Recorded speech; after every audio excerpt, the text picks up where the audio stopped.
Hello ladies and gentlemen, this is Bryant with SFOT Source, your premier unofficial guide to Six Flags Over Texas. You can find the link to our main website in the description below. We have tons of Six Flags Over Texas information, including a full guide to Fright Fest, so make sure you check that out before Fright Fest ends. We are back here at Six Flags Over Texas, and as you guys may or may not know, our visit last time was a little bit rough. I believe I used the word underwhelming to describe it, so we're back here. We're going to give it another chance. You guys know that deep down I love this place and I want the event to be great. So we're here again. We'll check it out. And I'll kind of show you guys some of the stuff we didn't look at. Maybe hoping that it'll be a little better lit now that we're further away from the flood and all of that stuff. Hoping that maybe some of the things got back together. So we'll just have to see. So let's go into the park. Up here at the front of the park, you can see they've wasted no time getting ready for Holiday in the Park. As you can see, the Tree of Trees is making its return. So if you come to the last weekend of Fright Fest or the last few days, you're going to see the beautiful Tree of Trees skeleton, which I guess is kind of scary, huh? Over here at the entrance to Spain, right next to Rancho de Pollo, is one of the specialty food stands. And I didn't quite get to show you guys all of this last time, but this is where you can get quesadillas, skillet fajita nachos, you can get iced tea, and it's very likely that all of these stands will still be here during Holiday in the Park. So we are here in front of Gold River Adventure, which actually looks closed. So I'm not sure if that's going to be open the remainder of Fright Fest. I guess we'll have to see what happens during Holiday in the Park. But we are at the entrance of the Squeal Along Pig Scare Zone, and I don't think I actually showed this to you guys last time we were here. But this actually wraps around this corner. You can see some of the theming over here, and basically the concept is that they pop out of these little gated areas and will scare you. Just give you guys a more in-depth look at what the fences say. But you guys should know that some of these pop open, so if you walk through here, like number 6 totally pops open, number 7 doesn't look like it pops open, so you gotta watch out for the brisket monster because it comes through number 6. So there is an ice cold beer stand here at the edge of Texas by the former Texas Gifts. Doesn't look like that's happening today, so maybe that's just a Saturday, Sunday thing. But you can see this is what the price is for a regular beer and then a big boy. I don't know how big a big boy is, but it is a cash-only stand. So this was an arcade the last time we came, but now it just says closed. So I'm curious if they're done with the arcade thing or if the flood damaged it so much that they can't actually open it to guests. Who knows?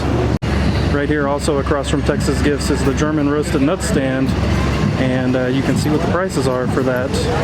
And I think I showed this to you guys last time, but I'm showing it to you again since it's light outside. Well, my friends, Panda Express is no more. It is completely gone. They've taken down the signage, the menu boards, and blocked off the windows. So it looks like Panda Express will not be returning ever. Just so you guys can see, next to the Circus Berserkus entrance, there's a Haunted House Pass booth. Now keep in mind, actually, it looks like you can get your Diamond and Diamond Elite passes here, but I was told that you couldn't, so I'm not super sure. It is nice to see that Cadaver Hall Morgue has a sign once again since the flood destroyed its old facade, so you can at least, it's good that they put the sign back up because before you really couldn't tell where this haunted house actually was, and I think it hurt the house quite a bit. So Oliver's Tavern, which is right next to Superman Tower of Power, the cheesesteak restaurant is closed. They do have covers on the windows and doors. I do believe that this is because of the flood, so we'll have to keep up and see if and when this reopens. Hopefully it reopens by Holiday in the Park. It's definitely one of the better restaurants, but unfortunately that flood just wreaked a lot of havoc everywhere. Stopped off at Ma Hunkle's again for dinner, and I got the regular chicken strips this time with the garlic parmesan that comes with the potato wedges and sweet potato fries. And they've actually added a shade structure to this since the last time we've been here, so it might actually be bearable to eat out here in the summertime.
reason for your being here.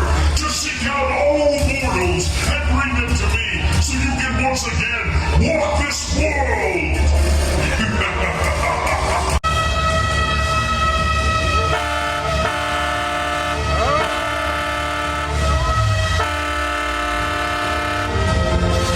That escalated quickly.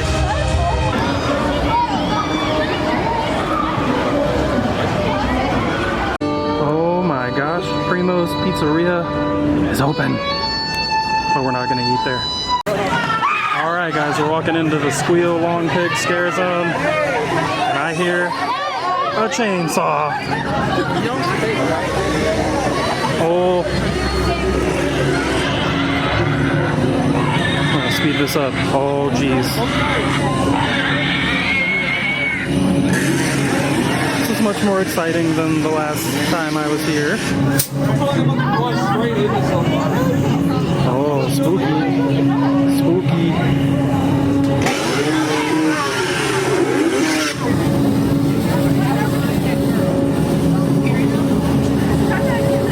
Hey, buddy. So that's kind of fun because that's kind of a choke in the pathway, so it makes it a little more urgent as far as people trying to get in and out. It makes it a little more stressful, but in a good way. Nocturnal vacation, unnecessary sedation. You want to feel at home, 'cause you belong. Welcome to my nightmare. Whoa, whoa. Welcome to my breakdown. I hope I didn't scare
to show you guys Anarchy Unleashed. There's just not a lot to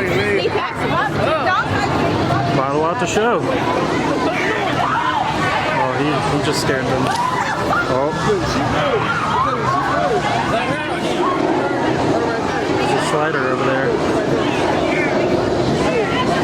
It's very dark. Uh-oh.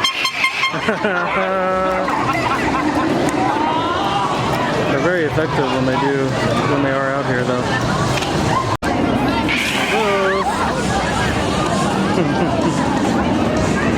Good times.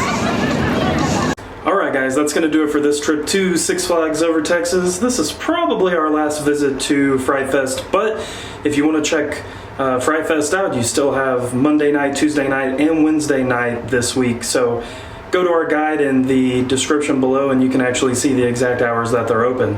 I was really hoping I could show you guys some more in-depth looks at the scare zones, but quite frankly, once it gets dark, you just can't really see anything, with the exception of what I tried to show you, which was still really dark anyways. So normally things are a little more lit, a little better lit, and you kind of want the creepy lighting. But as you can see, that just doesn't exist at Fright Fest this year, so it's really lacking all around the park.